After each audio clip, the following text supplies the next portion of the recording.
todos, reciban un saludo desde esta madriguera por parte de este coballito virtual que los invita a escuchar El Triángulo de los Cobayos. Me cuentan los chismes que mucha gente escucha este podcast mientras va manejando, entonces si están en un trancón, tomen aire, respiren y sobre todo concéntrense en lo que escuchan en El Triángulo de los Cobayos. Y si no van en trancón, solamente relájense, escuchen y disfruten. Así como yo pienso disfrutar los objetos culturales que nos trajeron para el día de hoy nuestros dos anfitriones. Diana, Carlos, cuéntenos qué nos tienen para hoy. Hola, Cobayo Virtual, muchas gracias como siempre por tu bienvenida, tu saludo. Cobayito Hito, ¿cómo te encuentras? Hola, Cobayo, ¿cómo vas? Aquí mirando objetos a ver qué traer para este episodio especial del Triángulo de los Cobayos.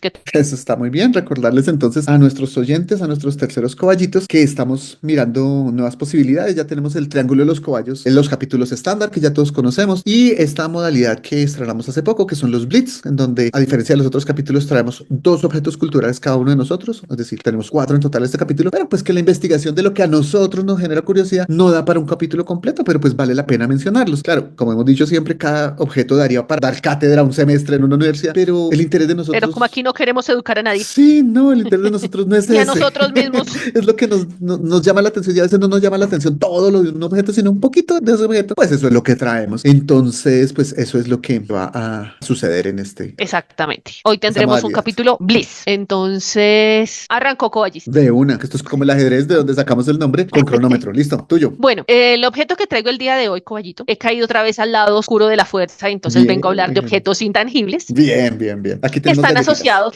asociados a objetos tangibles. Tú eres un ávido comprador de libros. Yo no tanto. Yo soy una lectora más selectiva que tú. Sí. Tú lees todo lo que te caiga encima. Básicamente, ¿cierto? sí. Yo selecciono un poquito más. Y pues lo que yo he visto entre los amigos que tengo, que la mayoría son reñoños y leen un montón, es que uno compra libros, pues naturalmente por el autor, por el tema. Si uno ya es un ñoño sin ningún riesgo ni beneficio en la vida, por la editorial, Por la editorial, por la claro. traducción, Sí, sí, sí. pero por el título también. Y ese es el objeto que traigo hoy. Títulos de libros. ¿Por qué vengo a hablar de títulos de libros? Por varias razones. Primero, pues a veces unos pegan y a veces otros no. A veces uno abre el libro que dice Historia de las aves y lo que uno encuentra adentro es Mecánica de carros. ¿De qué habla la isla de los perros? De una península de caballos. ¿Sí? Tal vez el ejemplo más famoso sea el del libro El Guardián en el Centeno, de Catherine de Rye, en su título original inglés, de Jerome David Salinger, que trata de un adolescente en Nueva York expulsado del colegio que experimenta una crisis existencial y lidia con un creciente desencanto por la sociedad. El título viene de... Creo que es mejor que ustedes lo averigüen leyendo el libro y nos digan en los comentarios. ¿Les parece? Entonces, en esta, yo quiero hablar de ciertos títulos. Curaduría De especial títulos- por Diana Páez. Sí, curaduría de títulos que me parecieron divertidos. Qué bonito. No los he leído todos. Ok. He leído un par de los que están ahí. Pero sobre todo, y esta vez el juego que me gustaría tener contigo es que obviamente me cuentes si los has leído, Ok. también con los cobayos que si los han leído, si el título pega y si efectivamente son igual de divertidos los títulos a lo que son A los los libros. Ok. ¿Listo? Listo. Entonces me encontré unos títulos y solamente voy a hablar de títulos de libros a ver qué nos encontramos. Listo. Psiquiatras, psicólogos y otros enfermos, de Rodrigo Muñoz. Uy, ni idea. Mi familia y otros animales, Qué de Gerald bonito. Durrell. No, cero.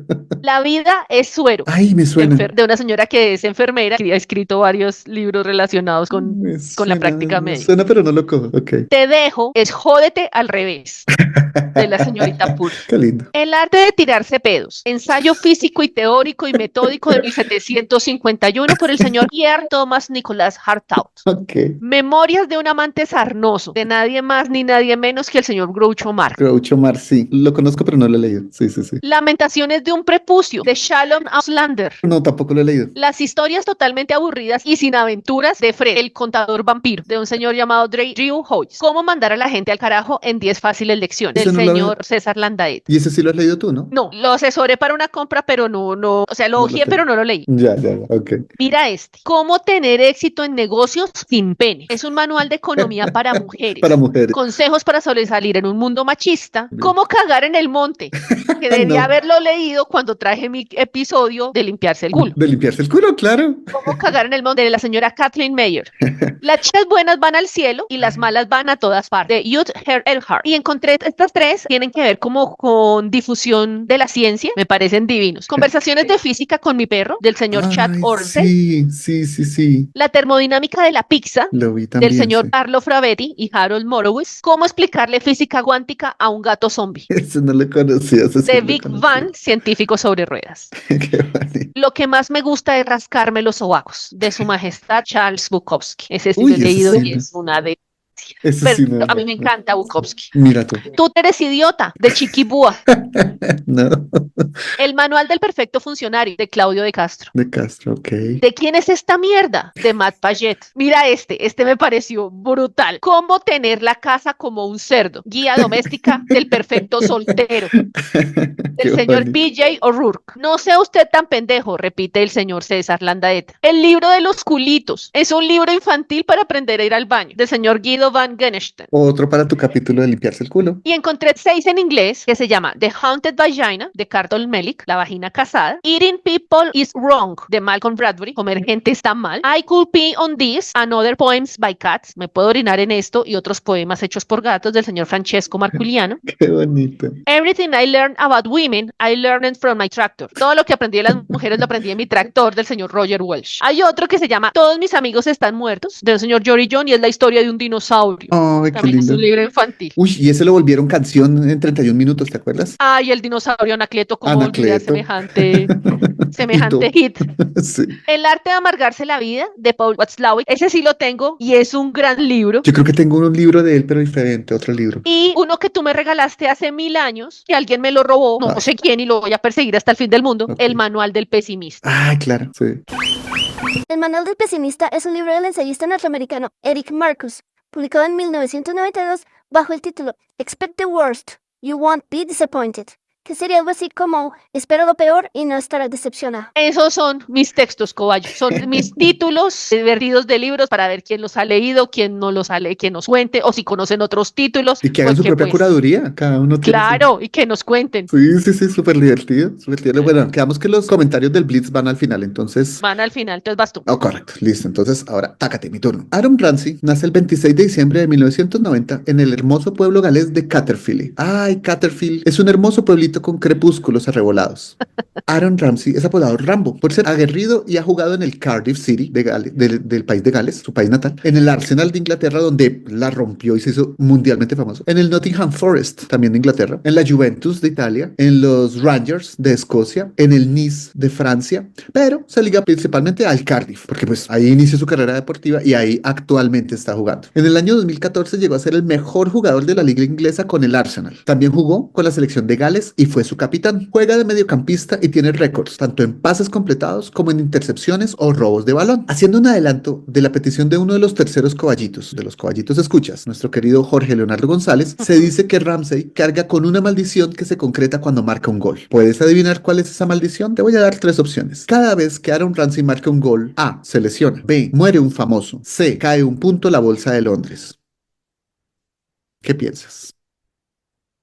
¿Cuál es la maldición de Aaron Ramsey?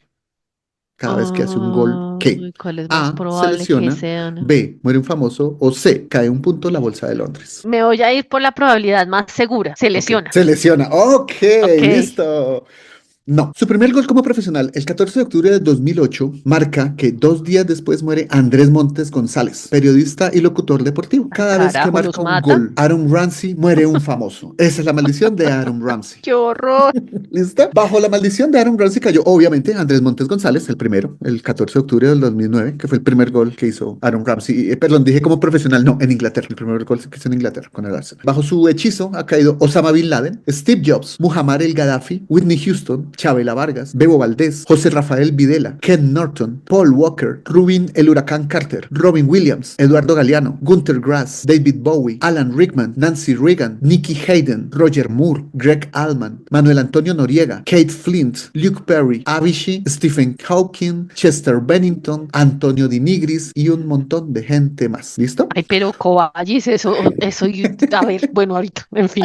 Dale. Acuérdate que los comentarios van al final. Pues, obvio, los comentarios chiquitos caben aquí. Obviamente, la maldición no nace con el primer muerto, cuando Ramsey marcó su gol en la selección de mayores, sino con la muerte de Osama Bin Laden, que fue como la cuarta. De las 27 víctimas de Aaron Ramsey que nombré, se analizó después y se ligó a su momento estelar, los años que jugó con el Arsenal entre el 2008 y el 2019. Pero no hay correspondencia entre los goles. Él lleva más de 50 goles en esa época que jugó en Inglaterra y lleva más de 80 en total, y sus víctimas nunca las tasan en más de 30, siempre son menos de 30. El efecto letal, entre comillas, oscilaba entre las pocas horas e incluso 3 días después para que el gol hiciera efecto y muriera un famoso. En algunas ocasiones, cuando marcó gol, murieron 2 famosos que se le achacaron, y en algunos casos, como ya se dijo, marcó gol y no pasó nada. Si busca la lista de, comillas, afectados, varía según quien la recopile. Yo hice como los más repetidos. Hay muchos más por fuera de eso, pero nunca más de 3. Lo más parecido a una explicación es que cuando Aaron Ramsey marca un gol, se desatan una serie de hechos que concluyen con la muerte de un famoso. Algo así como una serie de eventos inesperados, como Lemon Stick, alias Aaron Ramsey. Cuando al cuarto gol que marcó se pudo, comillas, asociar la muerte, fue que se creó la maldición, difundida principalmente por Twitter, que merece todo un capítulo como objeto cultural Twitter, tanto en información como en desinformación. Pero para citar a Aaron Ramsey, cuando empezó a hacer avalancha de historias en Twitter, su maldición. Eso es un rumor estúpido, no lo encuentro nada divertido. O sea, realmente a él le ofende que lo asocien con que marcó un gol y alguien Pues se a muere. cualquiera, hombre. Cuando usted trabaja, la gente se muere, no Sí, muérase o sea, usted. cuando logra algo, se mueren los demás. Sí, Ay, pero oh, qué déjeme trabajar en horror. paz, hola. Claro. También se rumoraba que a él le hacía gracia y lo tomaba a broma, pero realmente no. Ahora vienen las bromas respecto a la maldición de Aaron Ramsey. Si marca un autogol, ¿se revive un famoso? Alguien pidió, marcó a Aaron Ramsey, que se muera Macri, y efectivamente se murió, pero el papá del presidente. Lección, hay que saber pedir. Si al Arsenal le tocara contra el Valencia en la Champions League, las funerarias no darían abasto. Chiste muy español. Básicamente lo que pasa con Aaron Ramsey se trata de un fenómeno que se llama apofenía, que es una experiencia que consiste en ver patrones, conexiones o ambas cosas en sucesos que son totalmente aleatorios o en datos sin sentido. Y recordando el capítulo de los dados, sería interesante mirar si estadísticamente esa misma lógica se puede aplicar a cualquier futbolista. Es decir, que si cuando marca, no sé, James Rodríguez, se muere alguien famoso en el lapso muy preciso que le han dado a Aaron Ramsey, que es entre 2 horas y 3 días. Y yo creo que sale con muchos. Entonces, esa es la historia de la supuesta maldición de Aaron Ramsey, y que cuando marca, muere un famoso. Y tiene que ser un famoso, además. Tú le Ok. llevas. Bueno, aquí estoy mordiéndome la lengua para no hacer mis comentarios de una vez. Bueno, entonces yo te voy a dar 3 teorías, Coballis. Ok. A ver si con esas teorías, son teorías del origen del objeto que te traigo. La idea es que tú, escuchando lo que incluye cada una de esas teorías o los aspectos históricos de esas teorías, trates de adivinar cuál es el objeto que yo traigo. Ok. ¿Listo? Que es mixto. Ah, Por un mira tú. lado es, también es, y por un lado es intangible, al fondo a la derecha, como decía el Chavo. Ok. La caballo hembra hace referencia al clásico capítulo del Chavo del Ocho, donde se comunica con los espíritus chocarreros, donde doña Clotilde pide silencio para poder entrar al aposento del intangible. Y es don Ramón, no el Chavo, quien le responde, ah, eso queda al fondo a la derecha, haciendo referencia a una ida al baño. La teoría 1 dice que su origen es alemán en la Edad Media y que dio origen a una celebración que se llama el Kinderfest. La teoría 2 dice que es una tradición antigua egipcia que tenía que ver con la coronación de los faraones y su natural o su eventual conversión a dioses. Y la teoría 3 habla que son los romanos y que específicamente desarrollaban ese objeto cuando la persona cumplía 50 años. ¿Qué crees que es el objeto? Los pasteles. Muy bien, Coballito. Muy bien, Ay. efectivamente. Entonces, Y otra no teoría hay dice que un... había un grupo que se llamaba los pasteles verdes.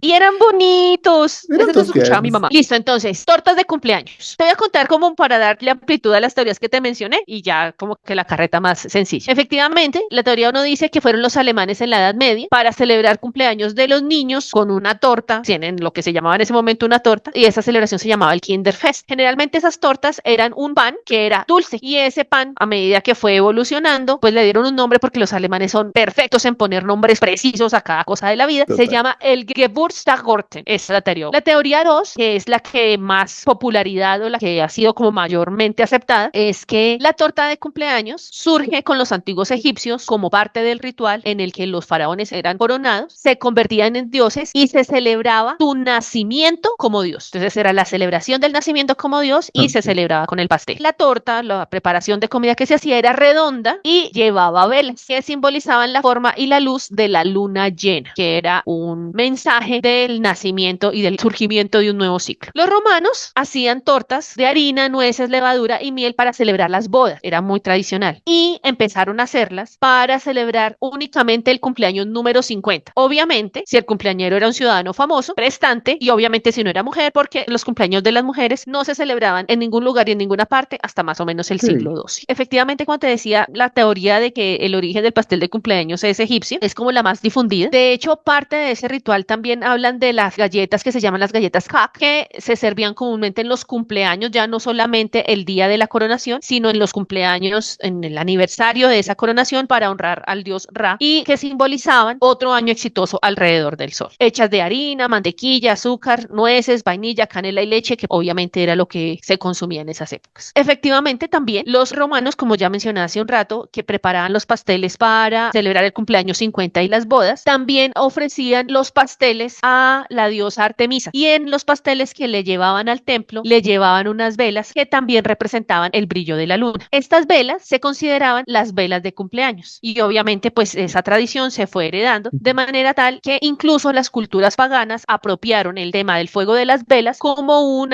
ritual para ahuyentar a los malos espíritus, y el humo de las velas transmitía las oraciones que uno pidiera a los dioses, lo cual seguramente también es el origen de esa tradición de pedir un deseo cuando soplan las velas, cuando se hace un pastel de cumpleaños. Claro. En el momento que el celebrado soplaba las velas, la gente hacía ruido o aplaudía, véase el capítulo de los aplausos, y encendía también velas para alejar a los malos espíritus en el cumpleaños de la persona. Las tortas de cumpleaños son dulces, es decir, no hay como una información que haya encontrado que diga, no, eso se celebraba con morcilla, Con huevos revueltos. arroz, ¿sí? ¿Por qué? Porque el azúcar siempre ha estado asociado a una condición cultural que es el capricho, ser caprichoso. Entonces, estos son como los orígenes. También hay historias que cuentan que la cosa vino a cambiar. En los primeros años de herencia de estas tradiciones, las celebraciones de cumpleaños se consideraban malas y no eran permitidas por ser interpretadas como malignas. La cosa cambió más o menos en el siglo IV cuando la iglesia empieza a celebrar el nacimiento de Jesús. Entonces, con toda esa imposición del nacimiento de Jesús en las fechas, en la celebración romana de los Saturnales, pues empieza a incorporar esa tradición como tal, y se mantuvo, en la época medieval se mantuvo en la nobleza para celebrar el cumpleaños real, mientras que los campesinos o las personas pobres pues solo celebraban el día de su santo, que era el santo del que tomaban su nombre. Okay. En Japón no se celebran todos los cumpleaños, pero se celebra con especial regocijo el día que tú cumples años de la mayoría de edad. Véase también el capítulo de las cédulas. De las cédulas. El segundo lunes de enero se celebra ese día de la mayoría de edad para felicitar y alentar a todos los que cumplieron 20 años el año pasado, ya que es el símbolo de entrada a su edad adulta y es el único que se celebra. Lo mismo ocurre, por ejemplo, con la celebración especial de los judíos, con el mitzvah, el bar mitzvah y el bat mitzvah para los niños y las niñas en su cumpleaños número 12 y 13 respectivamente. Y obviamente hay unas fechas particulares en Latinoamérica, que es el de las quinceañeras, el número 15, en Canadá y Estados Unidos los dulces 16, en Filipinas para los hombres la edad debut, que es a los 21 años.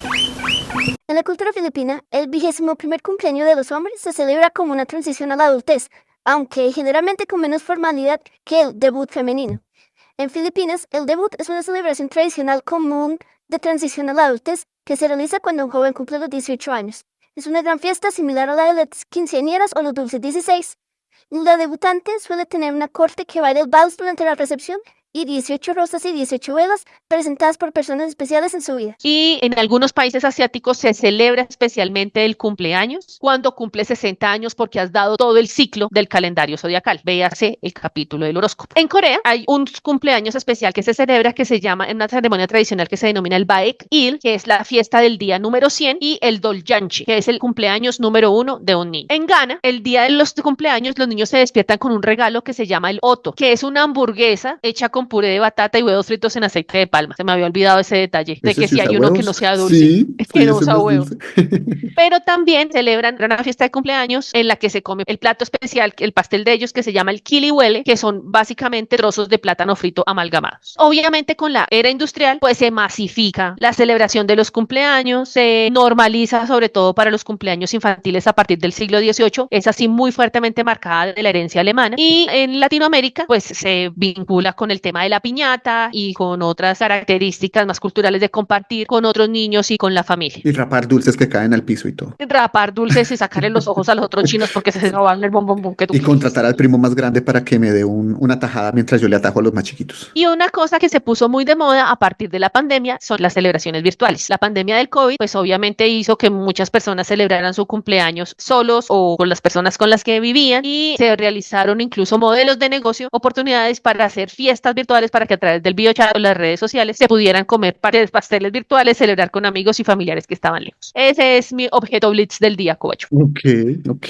Entonces, vamos con los dos comentarios. Pero me También falta tu otro objeto. Ay, perdóname. ¿Tienes? No, ¿sí? Claro, porque solo hablaste del Aaron Ramsey. Ay, mira tú. Listo. Entonces falta el segundo. Bueno, Cobayo, ¿alguna vez te ha pasado que te hablan mucho de algo que es genial, fantástico, increíble, superlativo, lo mejor del mundo mundial, inigualable, soberbio, incomparable, inconmensurable y resulta ser una gran decepción? Uy, sí. ¿Sí? ¿Algún ejemplo que nos puedas dar? Ay, el concierto de los Red Hot Chili Peppers en el 2010 y algo que vinieron. Ok. La banda norteamericana Red Hot Chili Peppers vino a Bogotá 2 veces durante la década del 2010. El 11 de septiembre de 2011 en el Parque Simón Bolívar y el 4 de abril de 2014 en el Parque Deportivo Bogotá de la Autopista Norte con calle 222. Dios mío, duré esperando para verlos en vivo toda mi vida y Claro. no, qué concierto, musicalmente son brutales, pero en un concierto tú necesitas conectar con el artista, divertirte. No, fue una cosa súper rápida, tocaron hora y media, A lo que vinimos, saliendo, vamos, no pum, pum, salgamos pum, de... Sí, no. Como Krusty. Hola, ahí viene Bob Patiño, ahí viene Bob Patiño, ahí viene Bob Patiño. Así se graba, niñita. Pero esto ni Pum. siquiera, no, ni siquiera estaba la niñita, o sea, no. Y yo dije, no, fui solo yo que seguramente tenía una expectativa muy alta. Puede No, ser, todo el claro, mundo claro. salió hablando de, marica, qué Mira concierto tan tú. malo. Ese, por Sí. ejemplo, es un Y es un buen grupo. ¿Será que no querían venir? ¿Te sabes algo del Es un chisme? grupazo, o sea, y te digo, musicalmente allá, increíble. Pero para eso, pues yo pongo el CD. Pues claro. Uno va a escuchar Sí. otras interpretaciones, versiones distintas de Y a las que haga pendejadas con canciones, la gente, como tú dices. a conectar con la gente. Sí, vamos a disfrutar mi música juntos. Eso es lo que hace un buen artista en concierto. Pero no, esa es de las cosas que yo dije, Ok, me sirve. Bueno. A mí me pasa mucho también con el arte y veo que lo tuyo también es del arte. A mí me pasa en películas, libros, pinturas, canciones que te la pintan como el mega recomendado y me enganchas. Es Hay cierto. cosas que no son para ti. Ahora, si te digo que esto sucede con una ciudad que promete mucho y decepciona en esa misma medida, ¿qué ciudad crees que sería? El síndrome de París, creo que es de la que hablan. Muy bien, el síndrome de París. Hoy vamos a hablar del síndrome de París que han desarrollado principalmente los japoneses. El Porque son psiquiatra los que tienen japonés. plata para ir a París. Yo creo.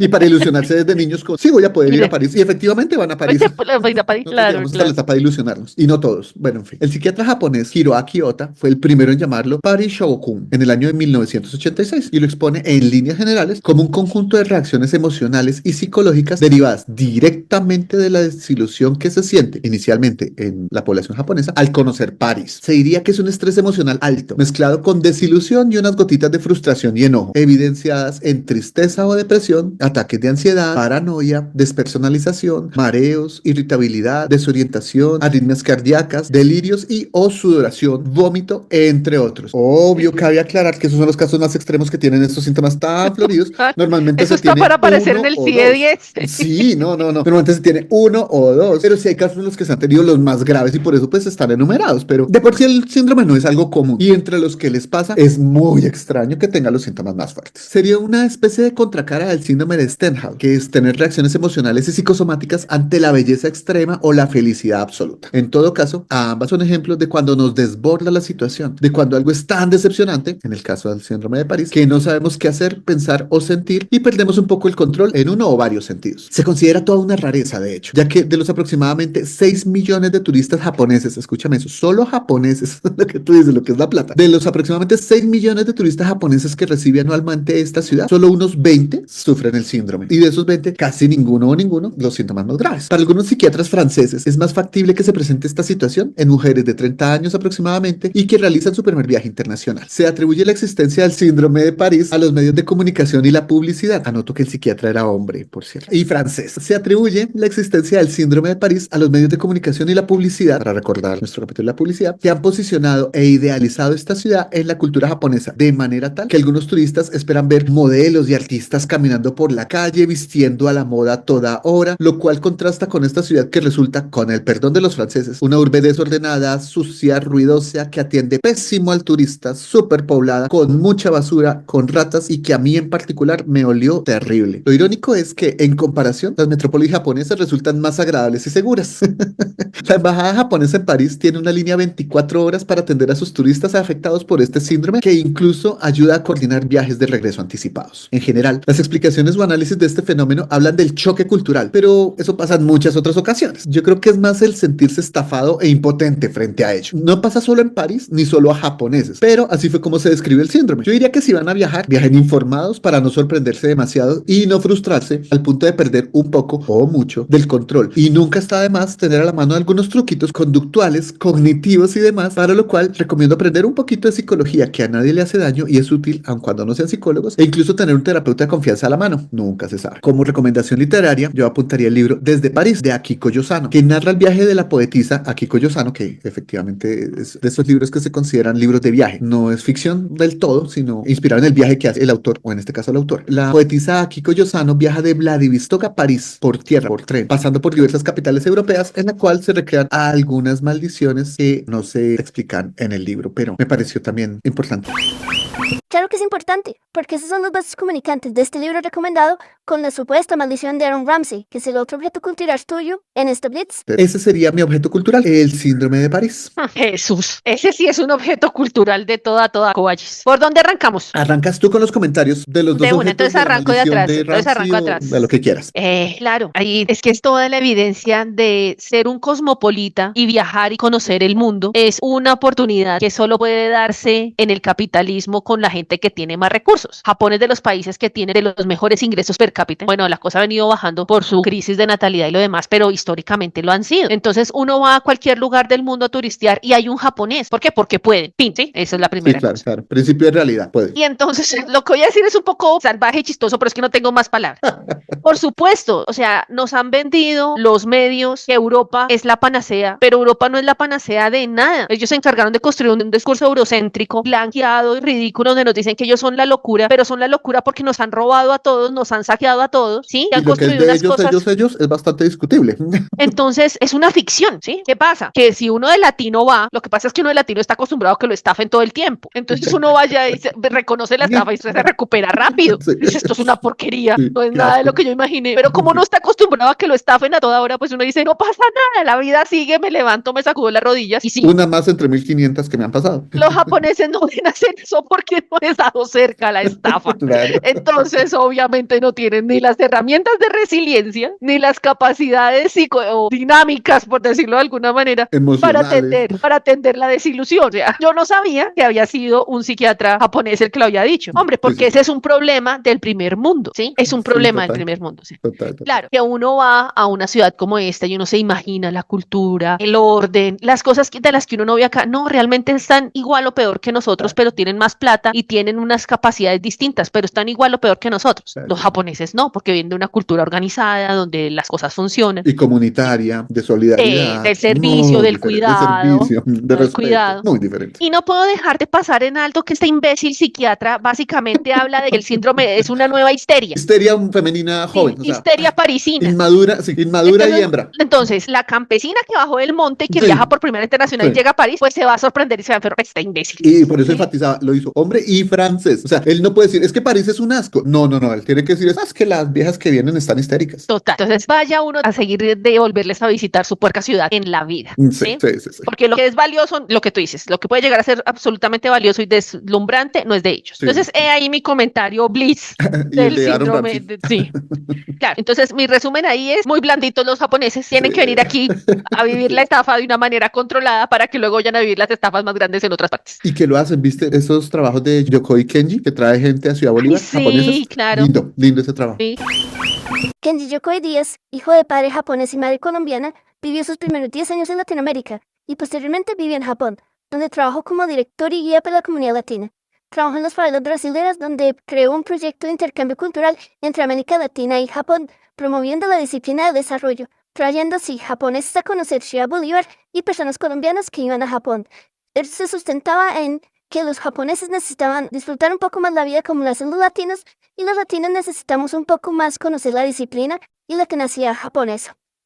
Actualmente, él es conferencista y sigue trabajando con la comunidad. Porque mire, venga a vivir el mundo real, el Sí. mundo del 80% de la población. Listo. Bueno, del señor Aaron Ramsey, yo dije, tú mencionaste que eso tiene un nombre, ahora yo no lo anoté bien, que es básicamente como... El de asociar las cosas así aleatoriamente porque, ajá. Me recordó mucho nuestro episodio que hablábamos de los horóscopos y de los sesgos de atribución, Sí, claro. en el que yo Claro. puedo hacer una correlación a primera vista evidente, pero que no tiene ningún sustento, porque si calculamos la cantidad de eventos alrededor de lo que realmente pasa, pues eso no tiene ninguna cercanía de nada. Sí, total. Me pareció total. muy triste con el pobre señor. Yo también me emputo. Pues Sí. yo estoy haciendo mi trabajo y usted dice que cuando es que hago mi trabajo bien alguien se muere. ¿Por qué no se muere usted más bien? Es más, voy a hacer un gol para que se muera usted, que es el que lo Sí, está a ver si se muere diciendo. usted y me deja de jugar. Ujú. Apofenia se llama la. Apofenia, exacto. Entonces me parece más bien es interesante que otras apofenias existen en otros campos y en otros sectores y estoy segura que nuestro cobayo Jorge se va a poner muy feliz con este parte del episodio porque también es otro enfermo del fútbol y también debe conocer un mundo de historias relacionadas con esto. Entonces que nos cuenten nuestros cobayos qué otras apofenias, apofenias Apofenias. O de unos apofenias existen, porque sí me parece que también es muy común en otras cosas. Bulto de Sal, ese Sí, maravilloso sí. locutor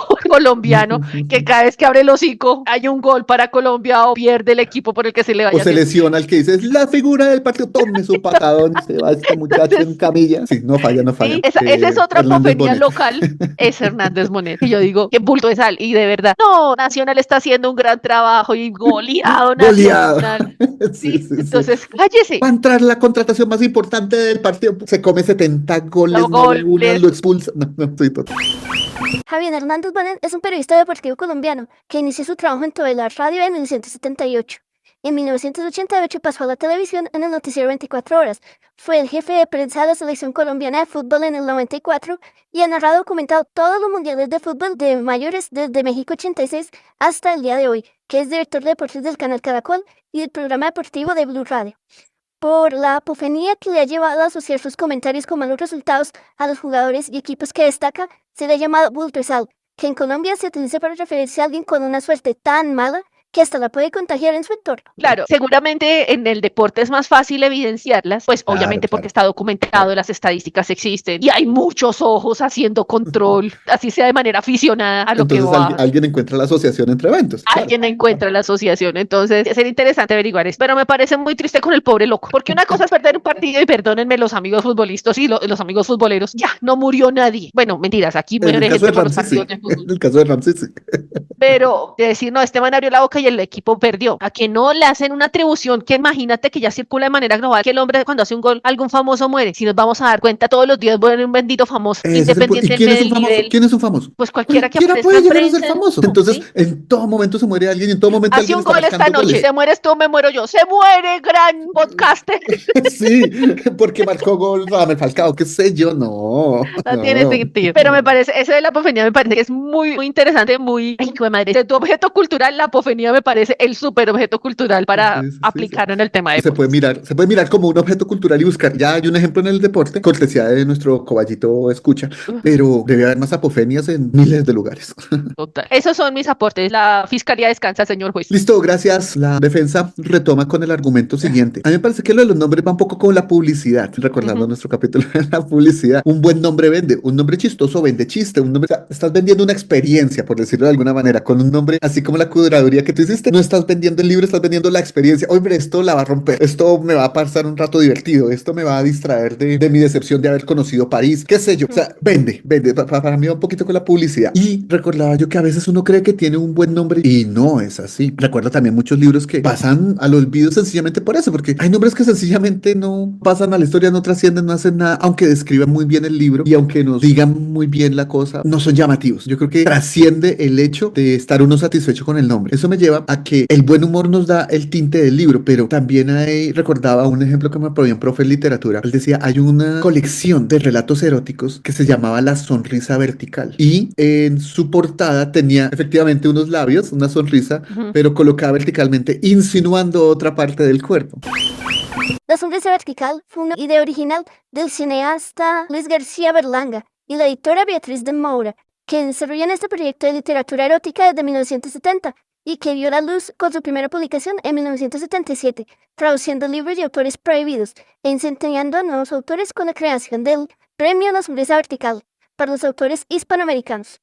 La serie consta de 153 volúmenes y la portada siempre es la misma, de color rosa pastel con letras caligrafiadas en blanco y cursiva, y el sello de la editorial, una sonrisa volteada en sentido vertical, enmarcado bien dentro de un triángulo o una cerradura. El nombre de la colección es una expresión que alude a la vulva, que se originó en la Francia del siglo XVII. Su primera historia fue La insólita y gloriosa hazaña del cipote de Archidona, de Camilo José Cela, publicada en 1977, y el último tono fue Mira lo que tengo, de José María Baltueña, publicada en junio de 2014. Claro. Desde el título, desde la portada y desde todo, te insinúan para dónde va el cuento y es muy llamativo. Me parece que todo es muy publicidad. Entonces, es clave también entender cuál es mi producto, cuál es mi tono y ponerle un título acorde a ese tono. Puede que tome mucho más y a veces no todo lo que hagamos le pongamos el gran título, pero hay títulos que vale la pena pensarlos un poquito. No solamente me gusta a mí, sino como que no quede allá en el olvido y que uno pase por la librería y diga un libro más. No siempre pasa, pero el nombre puede ser difícil para las cosas que uno escribe y produce. A mí realmente casi no me pasa. Lo que sí me pasa frecuentemente es que sea lo último. Y creo que no solo a mí. Muchos de los que escribimos o hacemos algo tendiente a lo artístico, el nombre suele ser lo último. A veces no, pero me pasa a mí que la regla es que el nombre sea de lo último. Y recordaba yo el capítulo de los nombres, porque nombrar es poseer. Y me parece que en los libros también. Mira, tú dijiste el ejemplo perfecto. Hay gente que compra libros por el título. ¿Qué más claro que el nombre? Poseer. El nombre me llamó, lo poseo, lo compro, me lo llevo porque ese nombre me gustó. Entonces ratificas mi teoría de que nombrar no es para crear, como dicen a veces, sino que se nombra para poseer. Respecto a los ponqués, para mí es un complique diferenciar una torta de un ponqué, de un queque, de una tarta, de un budín, de un brownie, de una magdalena. Puchis, a mí la pastelería me parece tan compleja que yo no los identifico. Yo estaba esperando como para dónde cogías. Cuando dije una torta, lo dije por genérico. Torta para mí es todo y nada. Un pastel. Las tortas mexicanas. Sí, las tortas mexicanas. O sea, no sé. Me cuesta a mí mucho en la gastronomía. Como que los coballitos que sepan más de gastronomía no tendrán ese enredo, pero a mí se me alcanzaron a cruzar los cables al principio. Al principio. Y yo lo usé de manera completamente indiferenciada. Torta, ponqué, pastel. Sí me di todo en cuenta, el mismo pero eso es lo que paquete. me iba choqueando un poco la cabecilla. Eso. A mí realmente sí me gustan mucho las tortas o pasteles de cumpleaños. Me gustan las de bodas también. Y con los de bodas hay dos cositas ahí. Y es que primero sigo con mi antojo. Yo te había dicho hace un tiempo, sigo con mi antojo Sí, de un vamos a pastel casar de a bodas. alguien. Sí, Si necesitamos unos que cobayos se casar. van a casar, por favor, invítenos para que el cobayo pueda comer pastel de boda. Sí, yo estoy antejado hace rato del pastel de boda, entonces todavía tengo pendiente ese antojo. Y la dos, en mi breve exploración, con mi breve círculo social y lo que he hablado, en general parece que a la gente ya no le gustan las tortas embebidas en licor, que era parte de como de las tortas de matrimonio muy clásicas, eran embebidas en vino. A mí me gustaba eso. A mí no me gustan los licores, como vimos en el capítulo de los licores, de las bebidas espirituosas. A mí no es que me gusten, pero me gusta la torta en vino, eso sí me gusta. Y otros licores también, pero sobre todo se van vino. Tú hablas que la torta es un capricho, yo me acordaba el capricho, como nos lo explicaba precisamente Yokoi Kenji en el Ikigai, según su concepción del Ikigai. El Ikigai es una cosa pues súper compleja y es otro objeto cultural largo, pero básicamente habla que el Ikigai, una parte de esa forma de encontrarle sentido a la vida que los japoneses llaman Ikigai, tiene varios componentes y uno de esos, Yokoi Kenji lo traduce como el capricho y le quita la carga peyorativa. Dice que el capricho es eso que yo sé hacer mejor que nadie y daba el ejemplo. Sí, a veces uno se encuentra personas que dicen, yo no cocino nada, pero me hago un ajiaco que es famoso en toda mi familia. Ok, ese es su capricho, es algo que usted sabe hacer perfecto, sabe las porciones, los tiempos, las medidas, las distancias, absolutamente todo lo tiene calibrado y cada vez lo hace mejor y mejor y mejor y se obsesiona y le gusta y lo hace y lo disfruta. Eso en el Ikigai, según Yokoi Kenji, es el capricho. Entonces, pues nombrar que capricho no tiene necesariamente una repercusión negativa. Entonces, que encapricharse en el cumpleaños o comer cosas dulces por capricho, hombre, coman en paz si han de comer,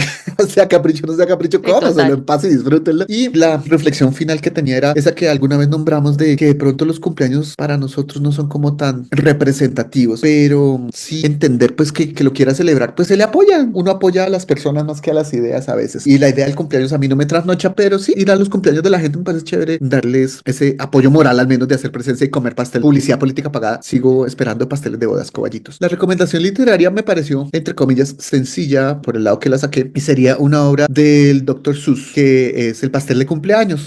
Obviamente habla de los pasteles, que es uno de tus objetos, y el Dr. Seuss en general es la extravaganza, la locura, unas cosas muy raras para niños. Entonces me parece que también en este particular no tiene un nombre que haga honor a su forma particular de escribir, pero sí suele ser una cosa así bien llamativa como la curaduría particular que existe de nombres de libros. Entonces me iría con El pastel de cumpleaños. Es un libro infantil que pues obviamente habla de eso, de un cumpleaños y el protagonista es el pastel. Eso sería Como entonces... en la película de los Simpsons. Sí, ¿era parlanchín? ¿Era parlante? Buenísimo, no me acordaba del pastel parlante, buenísimo, con Ron Howard y la película. Sí. Que luego fue un gran éxito de taquilla. Sí, total. Total. Muy bien. Eso, caballito, entonces ya hicimos otro ejemplo de nuestro Blitz. Espero que Estuvo muy este bueno. formato les guste. Me parece interesante. Se va rápido y se aprenden cositas y se queda uno con una o dos. Por eso son Blitz, porque son cosas muy corticas, muy Y específicas. muy rápidas. Pues ojalá sí lo hayan sentido así. Exacto. Bueno, Coballito, muchas gracias a ti. Gracias, Coballito Virtual, por acompañarnos, por tus observaciones. Y pues a los cobayos oyentes, muchísimas gracias por escucharnos. Recuerde que estamos en Spotify, Amazon Music, Apple Podcast y Castbox. Los Las dijiste dije de todas. corrido. Te faltó Y el de YouTube, pero bien. corrido. Medallita. Los esperamos allí para que nos escuchen, nos cuenten sus historias y pues para que le cuenten a otros que también les interese y nos puedan escuchar. Entonces, que celebren bonito con sus pasteles, con nombres de libros extraños, coméntenos y cada comentario, recomendación, reseña, todo lo que hagan cuesta poquito, pero a nosotros nos apoya muchísimo. Entonces, eso fue todo. Muchísimas gracias, Caballito Virtual y Coballito, y nos vemos en la próxima. Nos solemos en esta su madriguera, el Triángulo de los Cobayos. Chao. ¡Chao! Bueno, para mí fue una sorpresa esto de las celebraciones. Yo también recuerdo cuando celebré mis primeras 50 gigas. Los cobayos virtuales celebrábamos de otra manera. Entonces fue una fiesta muy inolvidable. Por cierto, ¿ustedes celebran con comida dulce o con comida salada? Y lo más importante, los chismes. ¿Ustedes saben el chisme de los Red Hot Chili Peppers? ¿Será que vinieron obligados?